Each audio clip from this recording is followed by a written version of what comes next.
Hello and welcome to Useful Idiots Monday Morning, where we go over the Sunday morning shows that we watch so that you don't have to. I'm Katie Halper.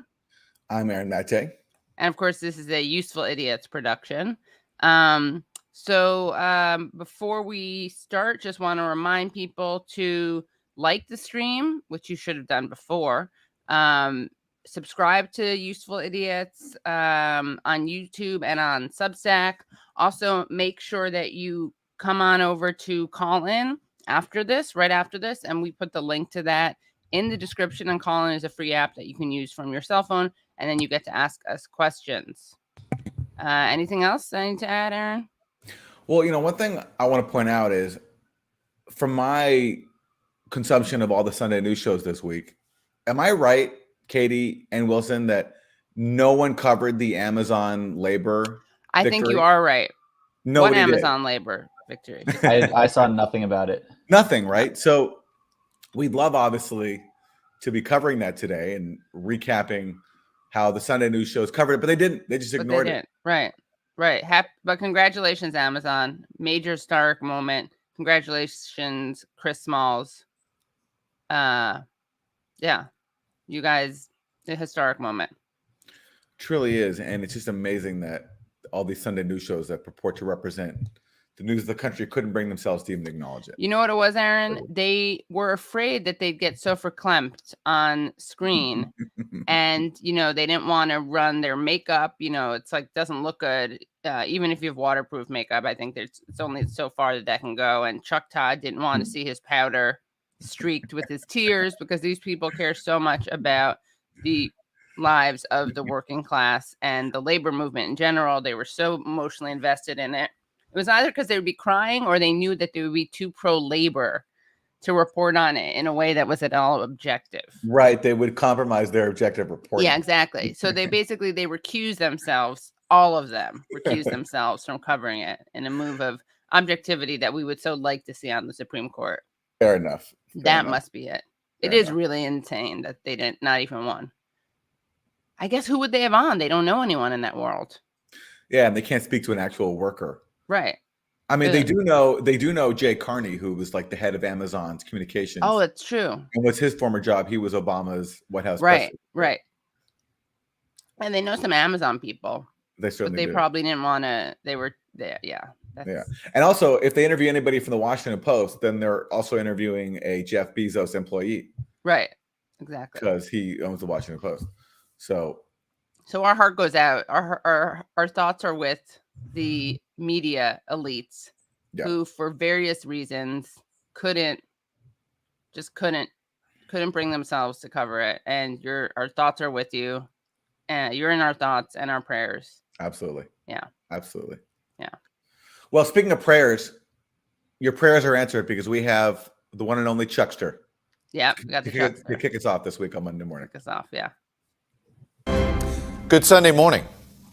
Have we reached a turning point in this war? Russia's announcement that it was pulling its forces from Kyiv increasingly looks more like an act of necessity than actual diplomacy. Ukraine has pushed Russian troops away from the capital city and other areas in the north as well. It's unlikely the Russians are suddenly scaling back its Kyiv offensive as a matter of goodwill. And more likely, they're having to reposition and resupply, focusing on the east, where they've had more success. Notably, Ukrainian attack helicopters managed to go on offense, fly 20 miles inside Russian territory, and hit a Russian oil depot, then return safely to Ukraine. A true embarrassment for the Russian military.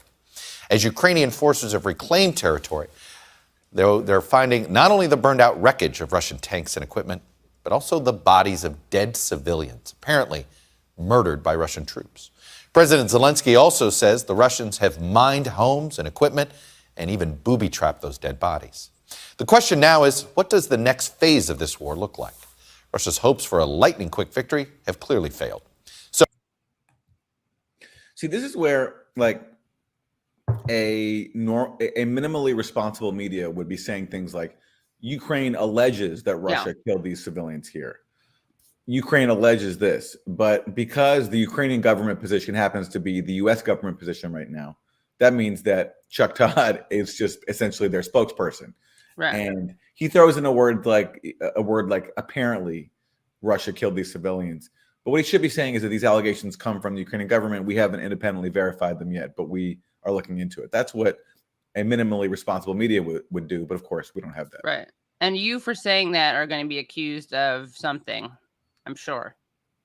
No, of course. But that's the whole point. Is this every time there's a conflict, the U.S. media, at least the ones we're talking about here, act as government stenographers, and they abandon what basic journalistic practice. And so, when you point out what basic journalistic practice is, you get called a couple of times.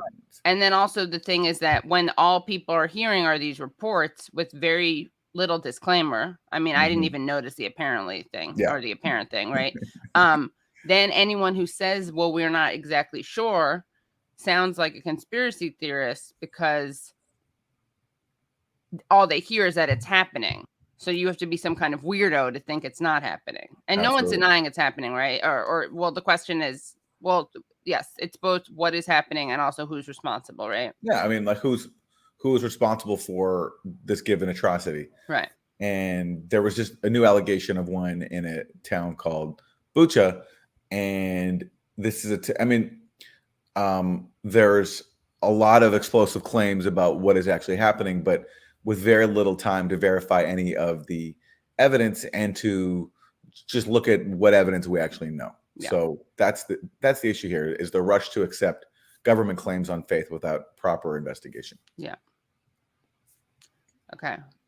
Shall we proceed? Let's do it. Let's do it. With the news of the Russians pulling back from Kyiv, focusing appears. So here we have, for our audio audience, Secretary of State Antony Blinken being interviewed by the Chuckster. Now on the east, where they've had a bit more military success. Are we in a new phase in this war? Well, Chuck, we may be. I think this is evidence that Russia's original plans to take over the whole country, including Kyiv, have been dealt a devastating setback. They are regrouping. Here he says that Russia's original plans to take over the entire country, including Kyiv. How does he know what Russia's original plans are? They never made them public. They never said RPB, the Russian playbook. That's right, the Russian playbook. Everything is in the Russian playbook, including taking over the whole country. Anyway, it's just we've harped on this before, but it's just amazing. It'd be incredible if Chuck Todd would have said to Antony Blinken, Secretary Blinken, how do you know that Russia wanted to take over the entire country? What's your evidence for that? But of course, that will never get asked. They may be focusing on the east, but let's keep in mind they still have the ability to wreak massive death and destruction, including in places like Kyiv with air power and missiles. And at the same time, they may be regrouping, they may be recalibrating. We're focused on what they're doing, not what they're saying. And if it's a refocus on the east, there's still a tremendous amount that's going to be ahead of us. As President Biden said recently, this could go on for some time. And the question is how much death and destruction Russia wreaks in the meantime. I love that. He's so blasé about the possibility of more death and destruction. He's like, so this could be basically happening a long time. And the question is, how much death and destruction do we have left? Do I have to witness from my safe office space in Washington, D.C.? Right. He does really look very unfazed. Yeah.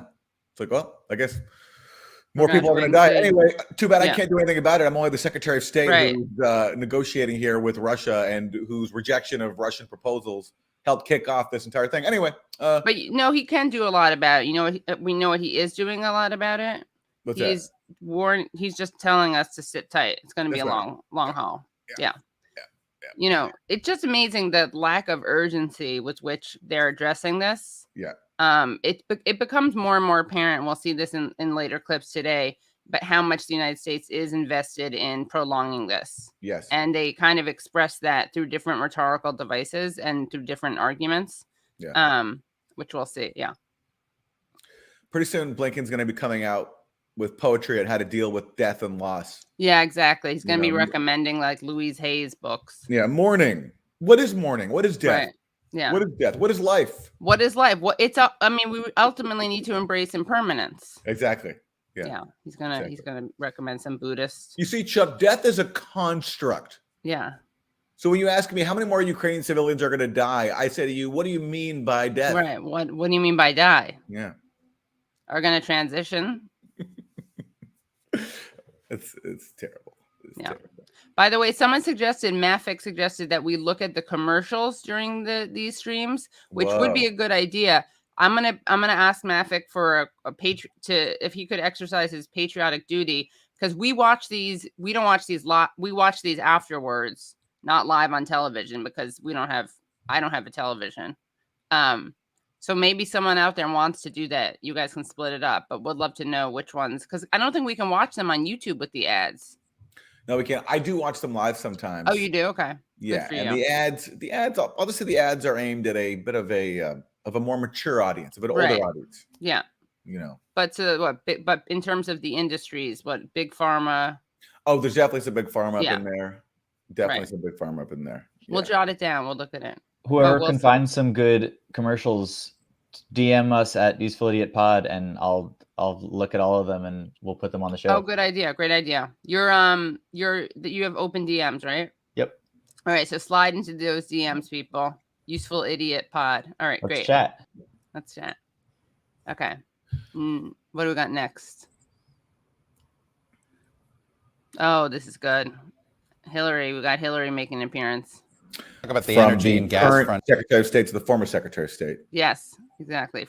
Actually, I call her Madam President. Okay. My president. She's my president. Yeah. That's right.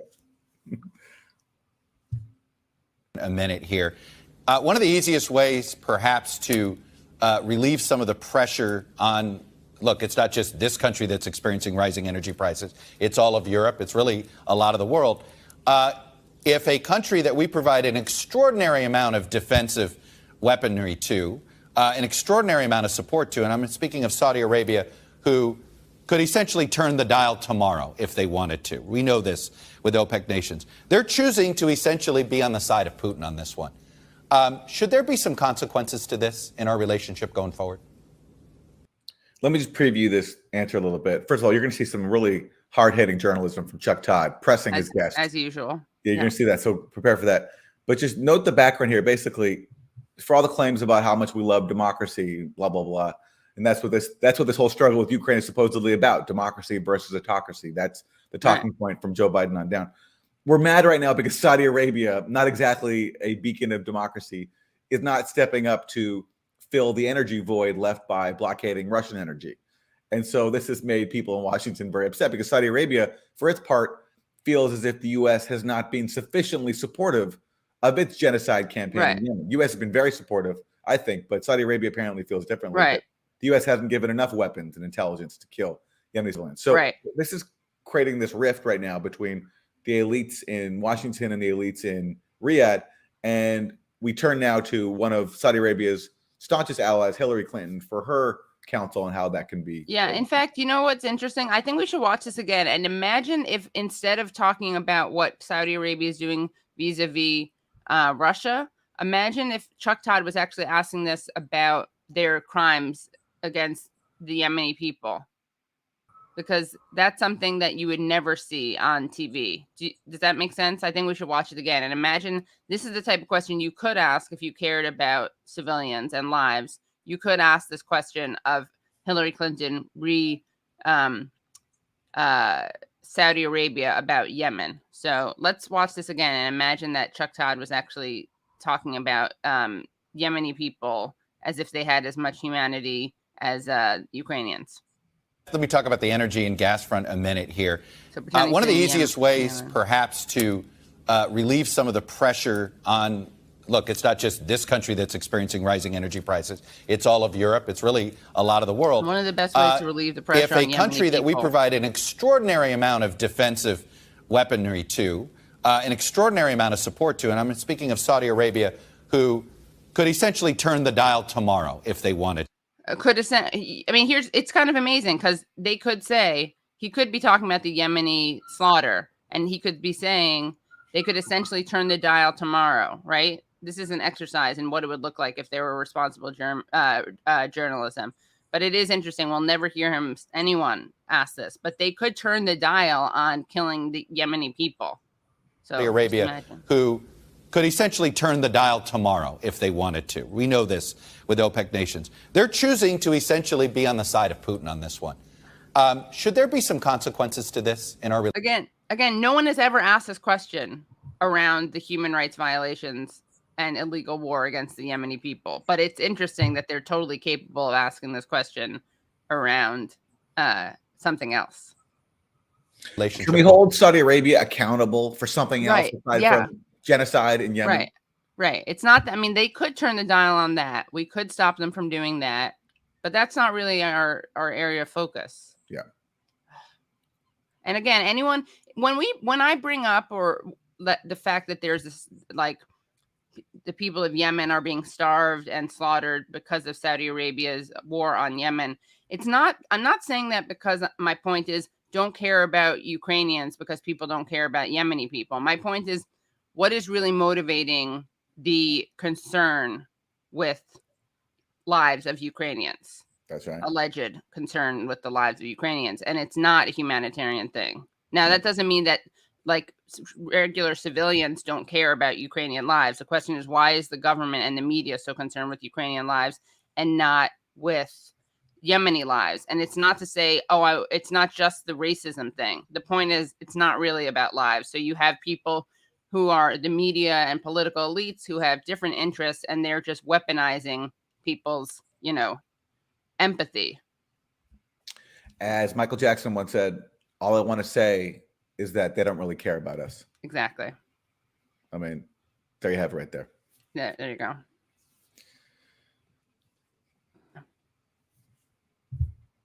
Going forward. Well, I'm disappointed by that decision because I think it's a very short-term one that is not in anybody's interest, including theirs. So I would certainly do whatever. All right, prepare for some hard-hitting follow-up from the Chuckster, okay, everybody? Just stand by.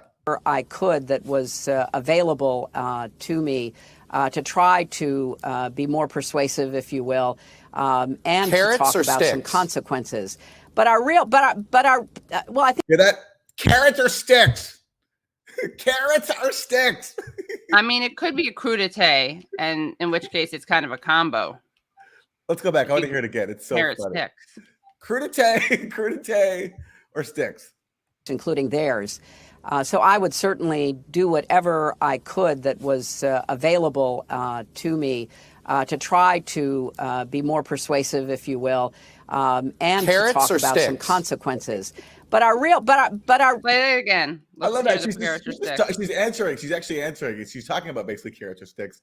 And he's saying, carrots or sticks? Answer the question. short-term one that is not in anybody's interest, including theirs. So I would certainly do whatever I could that was available to me to try to be more persuasive, if you will, and Carrots to talk or about sticks? some consequences.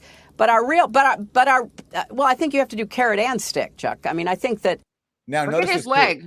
Notice his legs are shaking. Now, yeah, he's so in suspense. We all do this, right? But the Chuckster is going. He's going a little nuts here. It's like he's getting a little antsy. Because this is what really animates Sunday news host anchors is like, are we sufficiently browbeating our allies and our enemies into doing what we want? So this is what is getting Chuck going here. He's rocking. So his legs are shaking. He's fidgeting a little bit. He's pumped up. He's uncomfortable. We're in an existential crisis right now, and the only positive that comes out of this horrific, unjustified, unprovoked assault on Ukraine, with the war crimes that are being committed on a daily basis by Putin's military, is that the world is now, I think, awake. Some are more awake than others, but everybody has to pay attention. The real challenge on the energy front is to do everything we can to help Europe wean itself off. You know, when I was Secretary of State, I started something called the U.S.-EU Energy Council. And I'll admit, I had a hard sell with our European friends that I kept saying, look what Russia's already done, because at that point they'd already used energy as a blunt force for power over Ukraine and Eastern Europe. They cut off gas supplies to, force Ukraine and others to do their bidding. And I made the case then, and now I'm delighted that everybody is back focused on this because the more we can get Europe to understand it has to lead the way. Now, there are other problems. We've got, other big countries. I love Hillary lecturing other countries about, cutting off energy supplies to do their bidding when what is the primary U.S. modus operandi? It's blockading entire countries like Cuba, Venezuela, Iran with crippling sanctions unless they do the U.S. bidding. So here she is lecturing Russia for apparently doing the same thing in Ukraine. Sticks. Yeah. Yeah. So it's like Chuck is like urging us to use sticks, but then when someone else uses it, no, that's a no-go. China, India, for example, who are buying Russian energy, who are also, trying to figure out which side to end up on this. So this is the slow but important work of diplomacy, which Secretary Blinken and others in the administration are pursuing. But I think we need to be putting more sanctions more quickly on more things to up the ante on Russia and to try to bring more countries to the side of seeing that it's in their interest to support that. Let me talk about the energy. More sanctions on more things more quickly. You see that? Did you hear that? More. More. Look, you can't have it all. Yeah. You can't have it all. Yeah. She's leaning in. She's leaning in. More. More sanctions on more things more quickly. We're gonna need you to go to 11. Yeah. Okay, next clip. We got some more Hillary coming for you. A lot of speculation is that this trouble for President Biden politically started with the chaotic withdrawal in Afghanistan. Do you buy that? I don't think it helped. I think that is obviously the case. I think that the performance with respect to Ukraine has been excellent. And one of the smartest things that has been done was releasing classified intelligence to prevent the false flag kinds of operations that Putin was counting on. And also, let's remember, Putin has been quite effective in impacting public opinion, particularly in the last decade or so, both in the United States and in Europe. And this. So apparently, Biden prevented a Putin false flag. Yeah. By releasing some intelligence, some anonymously sourced claims from U.S. intelligence officials that prevented a Putin false flag. I love it. Like when people like myself talk about false flags, like in Syria, for which there's overwhelming evidence. Just see the OPCW whistleblower case. We get accused of all kinds of names. Apparently, though, when you're Hillary Clinton, you can go on TV and accuse Vladimir Putin of planting false flags, and that's par for the course. That's right. Well, that's because the PFF is part of the RPB. The Putin false flag is a part of the Russian playbook. Yeah. Yes. So she'd be naive not to acknowledge that. Yeah. That's true. Yeah. Was largely stymied by releasing that intelligence. So I think a lot of lessons have been learned, but there is a lot of good accomplishments to be putting up on the board, and the Democrats in office and out need to be doing a better job of making the case. And frankly, standing up to the other side with their craziness and their calls for impunity and nuttiness that we hear coming from them. I don't think the average American, frankly, wants to be governed by people who live in a totally different reality. So let's just start from do you have anything to say about that part, Aaron? Well, this is the person who invented paid for a dossier claiming that the president was blackmailed by Russia with a P-tape, and now she's accusing the other side of living in an invented reality. Yeah. Right. Yeah. The HRC playbook, the HRC playbook, the HRCP. Yeah. Includes a lot of projection. Yeah. Yeah. A lot of projection. Yeah. Now, can we just go to the very beginning of that clip again? A lot of speculation is that this trouble for President Biden politically started with the chaotic withdrawal in Afghanistan. Do you buy that? I don't think it helped. I think that is obviously the case. So it's I think obvious that that his the numbers are performance with respect to Ukraine has been excellent, and Okay, one so- of the smartest things that has been done. So basically, the thesis is that, of course, Biden is doing badly because they withdrew from Afghanistan. And, of course, people like Chuck Todd have a huge role in presenting his withdrawal from Afghanistan as a failure. Right. And by the way, can we talk? I mean, can they spare a second to speak about what Biden's actually currently doing in Afghanistan, starving it by denying it its own money? Can we maybe spend like 5 seconds on that, or do we have to just move on? Aaron, you got to look at the glass half full. No one wants to hear this toxic negativity about the fact that we are starving and freezing the people of Afghanistan by refusing to give them their money. Yeah. Again, another thing. Imagine if someone asked Hillary about that. Yeah.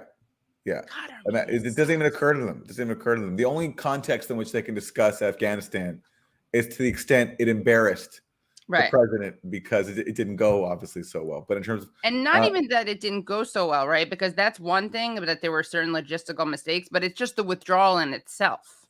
That's right. That's the act of withdrawing. That's right. Yeah. Okay. Now we can move on to the next clip. So no more Hillary Clinton today. Well, honored to be in her presence to hear her wisdom. There is more if we want it. Yeah, we got one more. Wait, let's see. Is that next? Yeah, we got one more. This is a good one. Okay. Why does Hillary still go on these shows? What is she doing it for? Does she have something to gain, or does she just want to? Does she just want to share? She's helping run the world. Oh, right. I mean, she's shedding light. Essentially, on say, these look. things. She's edifying all of us. Blinken essentially say, look, sanctions relief could happen.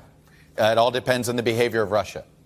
Can we really live in a world where Putin's let back into the New World Order? Okay, how do you say this shit out loud? What is the New World Order, first of all? What is the New World Order? NWO. Yeah. Are they a part of a secret society that Yeah. decides the New World Order?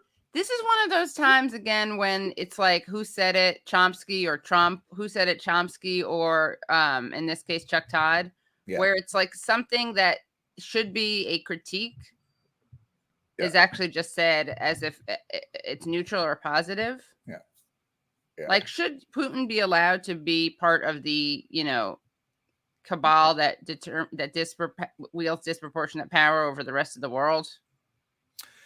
And this is it's like Chuck has asked about this a couple of times now. I think previously he also asked about, can Putin be let back into the New World Order? Yeah, and we talked about how it was like a clique, a high school thing. Yeah, it's like as if he's holding out hope for this, like this idea in the future. There's going to be this New World Order soon in which the U.S. is once again ruling over everybody. And he really wants to make sure that Russia is not let back in. Like he's trying to cover all the bases to make sure that no one forgets not to let Russia back into the New World Order. Yeah. He's very triggered by this. Yeah. It's really insane. All right, let's hear what she has to say. Well, that's not what I heard him say. What I heard him say was that really we are going to support the Ukrainians, the people and the government of Ukraine, as they try to figure out what for them is the best way forward. And that, I think, is exactly the right position for the United States, Europe, and the West and other countries to take. Your second part of that question, though, is a really important one. I would not allow Russia back into the organizations that it has been a part of. I think there's an upcoming G20 event later in the year. I would not permit Russia to attend. And if they insisted on literally showing up, I would hope there would be a significant, if not total, boycott. The only way that we're going.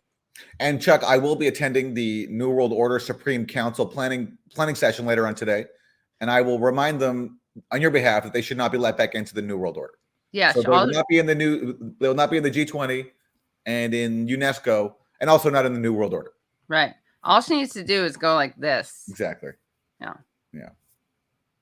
Going to end the bloodshed and the terror that we're seeing unleashed in Ukraine and protect Europe and democracy.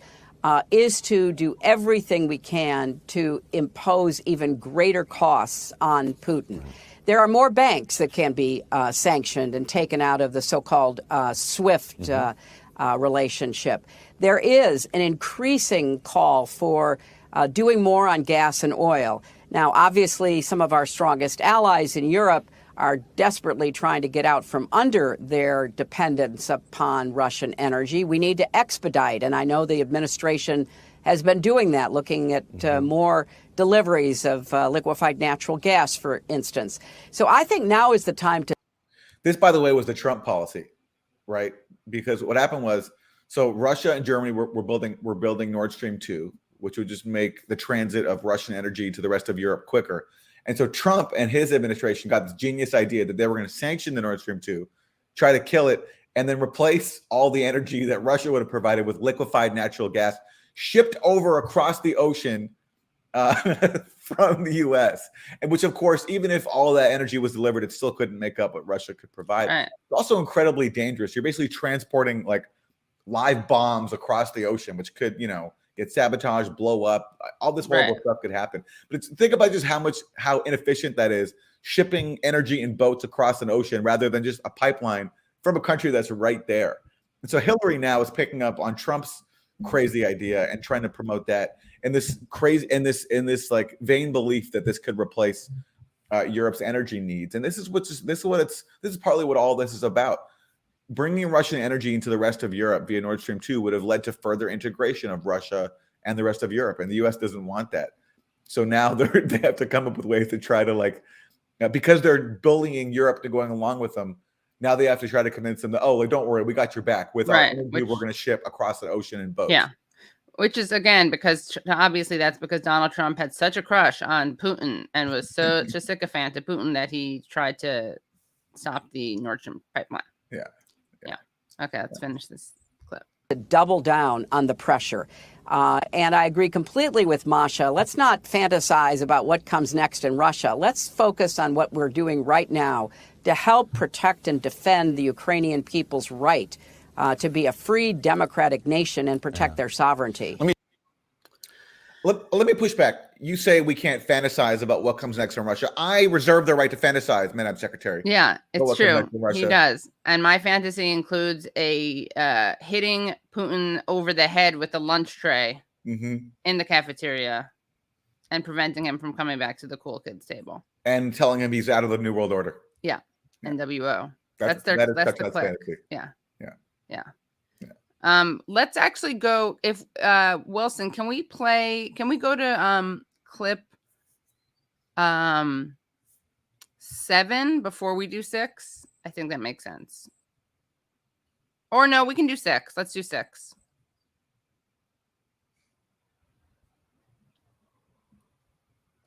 Is this genocide? So this is Meet the Press, and this is sorry, not Meet the Press, Face the Nation, and this is Zelensky. Is this genocide? Indeed, this is genocide.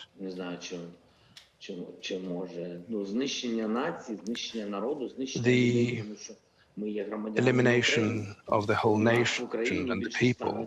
We are the citizens of Ukraine. We have more than 100 nationalities. This is about the destruction and extermination of all these nationalities. We are the citizens of Ukraine, and we don't want to be subdued to the policy of Russian Federation. This is the reason we are being destroyed and exterminated, and this is happening in the Europe of the 21st century. So this is the torture of the whole nation.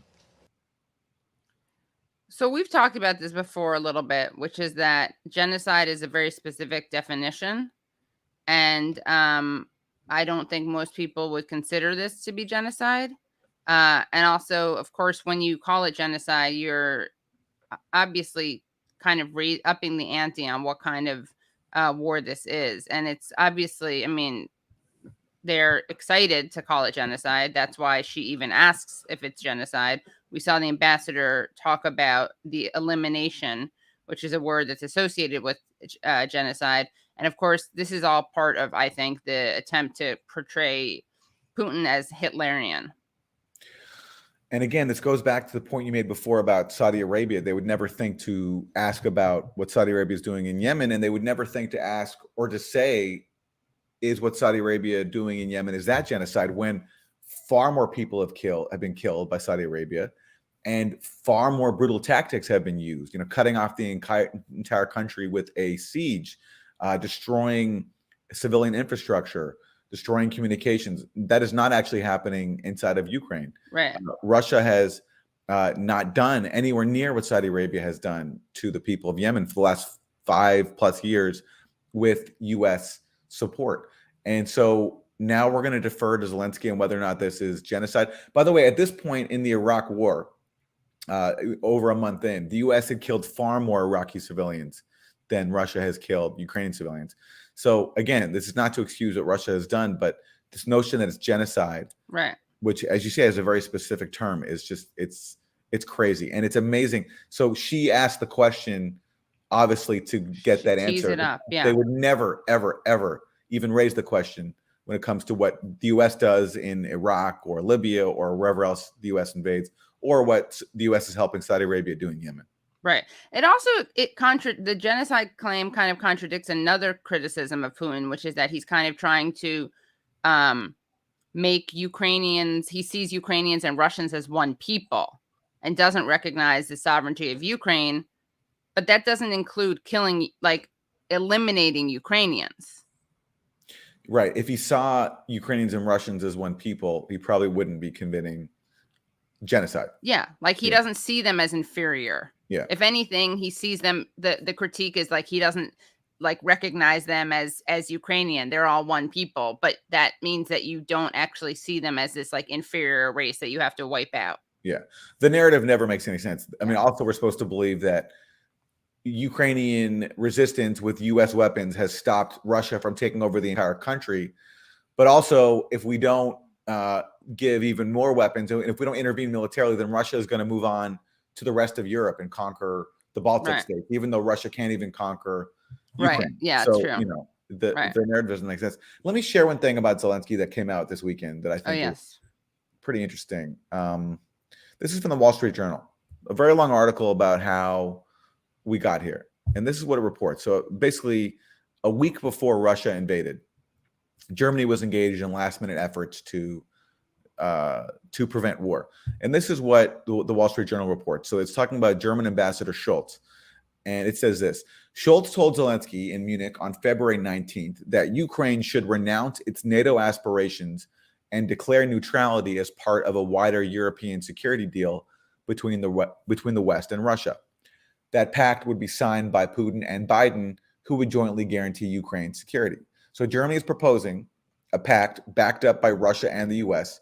that would guarantee Ukraine's security, and all Ukraine would have to do is basically declare neutrality, that it will not join any military bloc, whether it's NATO or a Russian-led military bloc. But what happened? Zelensky said Putin couldn't be trusted to uphold such an agreement, and that most Ukrainians wanted to join NATO. His answer left German officials worried that the chances of peace were fading. And a week later, Russia invaded. Now, the Wall Street Journal also reports that France proposed to Putin and Biden that they hold a summit, and that initially Putin accepted, but then backed out. And so I wish, obviously, Putin had not done that, that he had accepted that summit rather than invading. But this anecdote about Zelensky is something I didn't know. And it just shows that he was given this proposal at the last minute, just declare neutrality and we will propose a pact that guarantees your security. And he said no, even though, by the way, he also recently admitted, and I'll play this clip, he also recently admitted that he asked NATO for guarantees that Ukraine will join NATO, and that he was told, you're never going to join NATO, but publicly we're going to leave the door open. So basically, you're not joining anyway, but we're just not going to say that publicly. This is what he said. Requested them personally to say directly that we are going to accept you into NATO in a year or 2 or 5. Just say it directly and clearly, or just say no. And the response was very clear. You are not going to be a NATO or EU member, but publicly, the doors will remain open. Right. So that's Zelensky admitting that he asked NATO, meaning the U.S., to give him an answer on whether or not Ukraine will join. And they said no, but publicly the doors will remain open. So basically, and now we learn from the Wall Street Journal that Zelensky rejected a proposal from Germany just to declare neutrality. So basically, Zelensky decided that it was better to not give Russia a rhetorical win than it was to prevent an invasion of his country, even though he knew that Ukraine wasn't going to join NATO anyway. Right. Right. And now he's talking about Russia committing genocide inside his country. And asking for World War III, essentially. Right. That's what. So obviously, while we've condemned Putin's invasion as illegal, unjust, it's also worth doing something which no one dares to do, which is condemning how Zelensky responded to this, and of course condemning how the United States is responding to this. Not responding to the invasion, sorry, how he acted in would-be negotiations. Yeah. And of course, the United States could have said, "Sorry, Zelensky," or not even sorry, but sorry, we're not going to present this as, we're not going to keep this public door open for purely optics. Purpose of optics. Yeah. We're going to stop using your country as bait. Right. And just enshrine neutrality, which is an outcome we sort of privately accept anyway. So why not? Why not? I mean, is it worth this war? All these people dying? It's, it doesn't justify what Russia did, but given Ukraine had a credible chance to avoid it, or Zelensky had a chance to avoid it, and he didn't. Now, the one thing you can say in his favor is that he does face threats on his life from the far right Nazis inside Ukraine if he makes peace with Russia. And, he faced threats. People, far right leaders openly threatened him right before the invasion, around this exact same time, that if you make peace with Russia, we're going to overthrow your government, repeating the coup of 2014. So that was a credible threat against him. But again, this is where the U.S. could have stepped in and said that we have Zelensky's back and we're going to back him up here. Yeah. But they didn't. I don't know if this is true, that Zelensky has a 23% approval rating in Ukraine. So he certainly, before the war, his approval ratings dropped a lot because he came into office. His whole thing was he was going to make peace in the Donbass and end the war in the Donbass, and he didn't. He backed down in the face of threats from the far right, and after that, and especially as COVID hit, his approval rating dropped. I don't know about now. I'd be surprised if it was that low now, because typically in a war you rally around the leader. Right. Okay, are we done with that clip? We are, right? Yeah. So this brings us to another clip that's interesting. Now, it's not from, I don't believe, a Sunday morning news show, but that doesn't matter because we are, of course, critiquing the media. And this is a very revealing clip. Let's see. Should we show this clip from, what is this from? Yeah, and it was on Sunday. So. Oh, it was on Sunday. Yeah. Right. Which show is this from? This is from. This is Ali Velsh's show. Ali Velsh's show. Okay. Yes. Yeah, this works. Yeah. I know what this means. I know what I'm saying. I served for 25 years. I served to protect the innocent. We are the leaders of the free world. So yes, and my wife still serves. I don't speak for her, but I'm ready to commit at this moment, unlike I was before this day, to put people in direct contact with Russia, to stop Russia. Call it peacekeeping, call it what you will. We have to do more than provide weapons. And by we, I mean the United States. Yes, we're going to do it as a coalition with lots of other people, but we are the example. So put boots on the ground, send weapons directly at Russia. This is a massacre. This is a special kind of evil. Boots on the ground, ladies and gentlemen, boots on the ground. It's time to send the military, American servicemen and women. And just call it peacekeeping. There you go. Problem solved. Peacekeeping. Call it peacekeeping. Yeah. Just don't call it World War III. Don't call it that. Now, what's interesting is this was Sunday, right? And Sunday, was it Saturday night or Sunday night that you had your exchange with Ali Velshi? That was how I spent my Saturday night. Yeah, I was like, you both are pretty loserish on both of your parts. But this is interesting because we know from this exchange. Do you have the exchange handy, Aaron? Yeah, I will pull it up. Yes. And Ali Velshi has been better on certain things than other people. Yeah, he's pretty good on Palestine. He's pretty good on Palestine. Yeah. Pretty good on Palestine. He's Canadian. This was watching you and Ali kind of go at it pretty respectfully, but still it was a very sad Canadian on Canadian violence. Canadian Twitter violence. Yes. I was impressed that he responded to you, actually. Well, you know, you were very respectful about it, obviously. Yeah, but you know, that's what Twitter's for.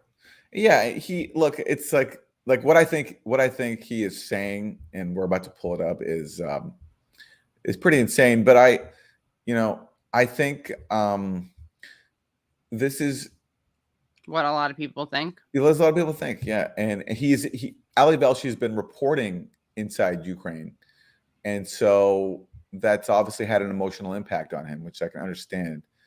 When you're directly in a place, you're impacted by what you see. Right.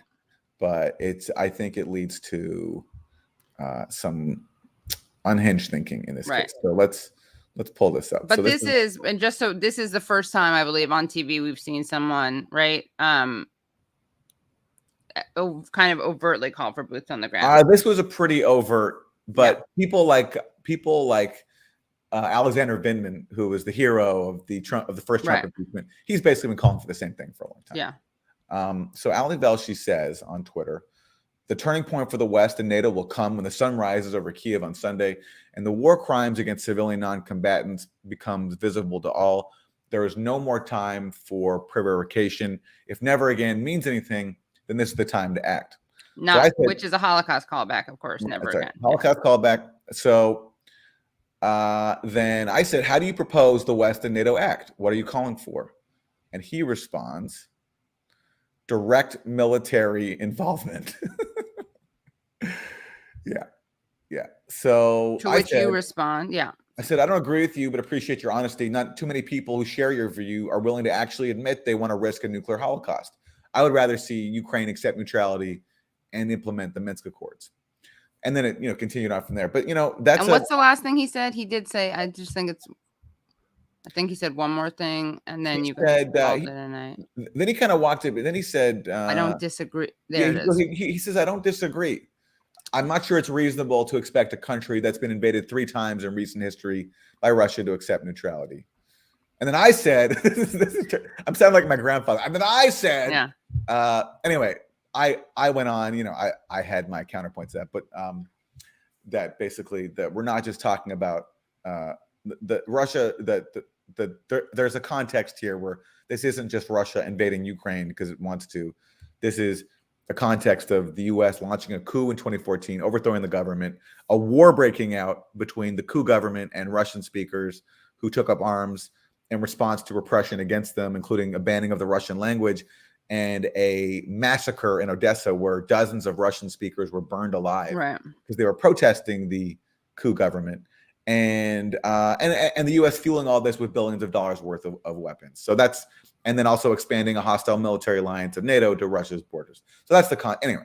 But anyway, that's an MSNBC host openly advocating for direct military involvement. And which he then had on his show the next day. Yes, which he then advocated on a show the next day. Yeah. Right. Or had a guest advocate for. No, and then he did too. He did too. Okay. Okay. Got it. Yeah. Yeah. Interesting. Maybe it was engaging with you that really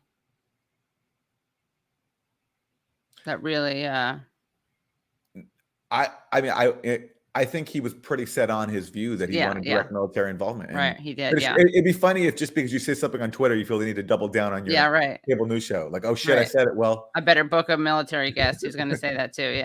Yeah.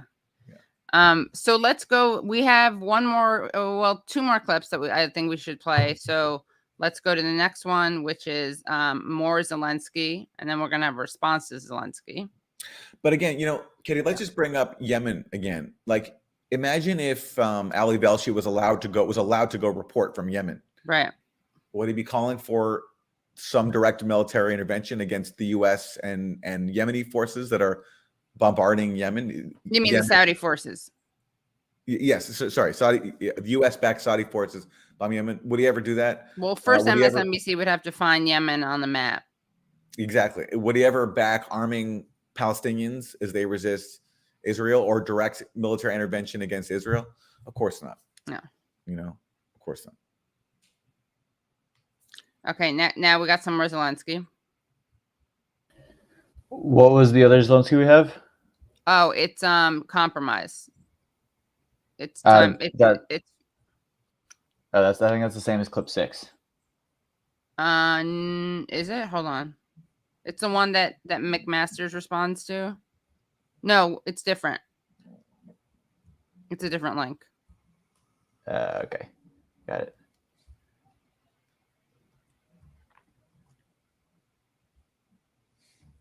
Also, I love, by the way, that guest of Ali Velshi saying, "I'm not in the army, but my wife is, and I'm not going to speak for her, but I am prepared to basically advocate sending her off to war." Yeah, I'm not going to speak for her behalf. I'm just going to ship her overseas.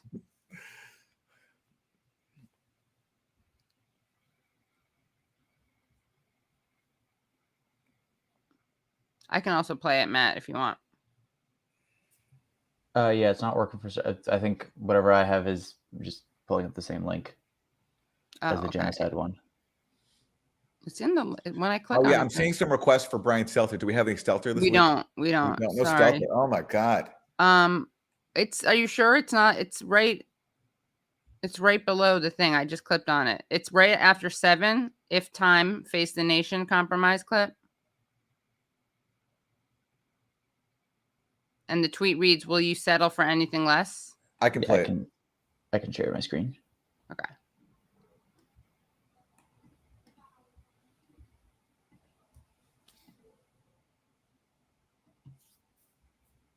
We do have Stelter and Bucha if we want it. Yeah. Okay.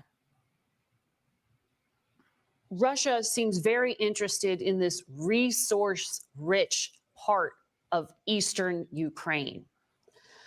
I wonder, will you settle for anything less than a full withdrawal of Russian troops from every inch of Ukrainian soil?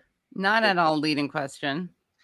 This is the bare minimum that we have to start the deoccupation with. It should be 100% withdrawal of troops to their borders that existed prior to the 24th of February, at least. This would make us to start discussing other questions about the deoccupation, about how do we live on after this, how we have our dialogue with them. So I can't even have a meeting when the shelling is going on. So first the ceasefire, then we can have a meeting with the Russian president if they have an approach that he's making this authoritarian decisions. Why do we need this bloodshed drama performance for? Let's simply sit down together, the two of us. We will discuss a point in time, the end of the war will come, and after we discuss the security guarantees together and the neutral non-bloc status, but preserving our sovereignty, our strong army, and if that agreement will be violated, we need to have the possibility to defend ourselves. After we discuss this, then all. So let's go to the next. That's enough. Now, by the way, incredibly important point that I noticed too, which is notice the MSM always puts economic motives, oil pipelines on the enemy, never on our own government, which is true. When is the last time you heard someone ask someone in the U.S. government, so this incredibly resource-rich nation that the United States is, like, was that ever brought up with Iraq? That it was a resource-rich nation or area? Yeah. No. And in this case, it also totally distorts what the actual issue is. The Donbass is where millions of Russian speakers live, and they took up arms with Russian support in 2014 against a coup government that essentially waged war on them. It overthrew the president they favored, this guy Yanukovych, and banned the Russian language. And then there was this thing, the Odessa massacre, in which dozens of people were burned alive and people revolted. That's the issue here. And by the way, the sad thing about this is that, yeah, it looks like, I mean, if I was making a prediction, I do think Ukraine is going to lose the Donbass region permanently. I don't think Russia is going to give it up. But Russia, for the last 8 years, up until the invasion, Russia did support the Minsk Accords, which called for keeping the Donbass inside of Ukraine's borders, just giving it some limited autonomy. And Zelensky was elected on a platform of implementing the Minsk Accords.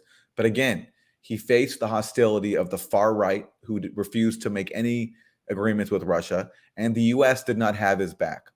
Right. And that's the tragedy here, is all this could have been prevented. Ukraine could have remained whole, but it was the influence of the far right inside Ukraine sabotaging Zelensky's own agenda, and the U.S. offering no support at all to save Zelensky's peace platform that puts us in the situation now, where now it looks like Ukraine will lose that territory forever.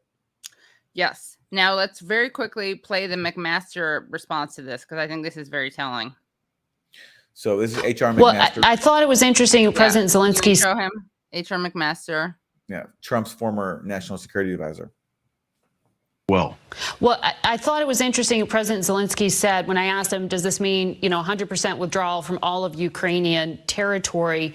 And he said Russia needs to withdraw to the borders pre-February 24th. So that would mean potentially those eastern Donetsk and Luhansk areas and Crimea. Is that significant to you, the way he phrased that? It is significant. It means that he's willing to compromise to a certain extent, but I think that's got to be up to him and the Ukrainian people. You've seen he's willing to compromise. That's his takeaway from that. Okay. The horrors, the devastation. I've heard your conversation, which is just terrible with Zelensky and the horrors that they're confronting now in the wake of the Russian withdrawal. I think that it's going to be up to the Ukrainian people, obviously, if they're willing to compromise at all after that. And it's hard to imagine that they will want to give up any of their territory. Yeah. Well, and of course, Margaret, hey, I think the other point about this is, of course, Zelensky knows that wouldn't be the end, right? If Vladimir Putin says, I'll return back to the pre-February borders, of course, what he'll do is try to keep Ukraine under his thumb and under continuous duress, just as he has since at least 2003, and especially after 2014. So there you have HR McMaster saying it's great that Zelensky looks like he's open to compromising, and then urging Zelensky to, under no circumstances, compromise, advising him against compromise, saying that there's really no point in compromise. Absolutely. And that was the policy. Buckle down, guys. That was the policy he carried out under Trump, where also, again, Zelensky was elected during Trump's administration, and the Trump administration could have stepped up to support Zelensky when he was campaigning on peace. Instead, Zelensky tried to get some Azov battalion forces to pull back in the Donbass as a sign of goodwill, and they told him to go away. And nobody had Zelensky's back. Well, also, didn't he say he's open to compromise after he said that they wouldn't give up the Donbass? Zelensky's been a bit all over the place. Okay, that's what he said. Okay, yeah. Well, anyway, the point is, this guy, HR McMaster, is incredibly thirsty for war.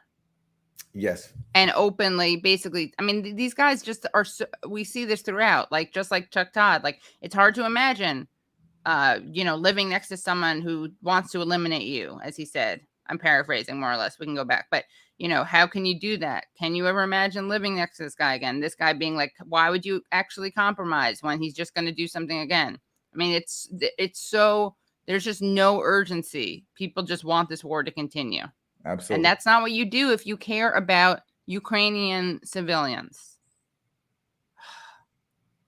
All I want to say is that they don't really care about us. They don't. Or them. Yeah. No. Right. Oh, my God. This comment. Let's see. Russia claims Zelensky regime was about to launch a genocidal upon Donbass. The Russians claim they now have documents, digital or paper, taken from captured Ukrainian officers that confirm the plan. Do you know anything about that, Aaron? I've heard that, but let's see the proof. Yeah, we'll see the proof. You see, Aaron is skeptical on both sides. Yeah, I don't buy it personally. There you go. But Aaron, you're Putin's spokesperson. You're going off brand. I'm taking a break. Vlad gave you vacation, so now you're yet longer. Yeah. Yeah, no, look, As spokesman for I've always said that, like, to deny that Russia has legitimate grievances is just to be a U.S. government propagandist. So I will not do that. But I've also always said that I thought Russia did not exhaust all of its options to avoid a war. That you don't have to invade. There had to have been other things to try, and now Russia is claiming that they picked up evidence that Ukraine was planning a invasion of the Donbass, and so under the doctrine of avoiding an imminent assault, you have the right to defend yourself. Let's see it. Yeah. Let's see it. Show us the papers. Show us the papers. Yeah. Well, guys, this was great. Everyone, if you haven't already liked the stream, please like the stream right now. Let's do it. Let's do it right now. Wilson, let us know what the numbers, how much we go up. Giving you a minute to do it. Also, grab your phones. Go over to that call-in link that we put in the description, and that is, of course, a free app that you get to ask us questions through. So we're gonna meet you over there on call-in. Thank you so much for watching this, and make sure that you subscribe to our Substack. We have because first of all, you get ad-free content, which is great, but also this week we have a really good Substack only section where we talk to Lawrence Wilkerson, who was Colin Powell's chief of staff. He tells us about getting visited by the FBI and how he responded to that, and also how he changed his mind on Iraq.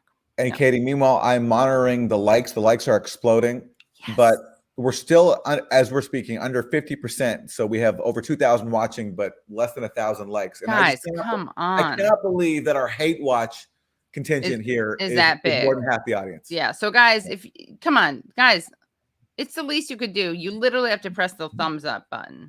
And we respect the hate watchers. You know, yeah, if you're a hate watcher, that's fine. But we don't want lazy pro watchers. We don't want lazy supporters. Yeah. You know what I mean? The pro watchers. It's the supportive watchers that we're really mad at. Yeah, you guys are the ones who are. Yeah, we appreciate the hate watchers because they help us with their.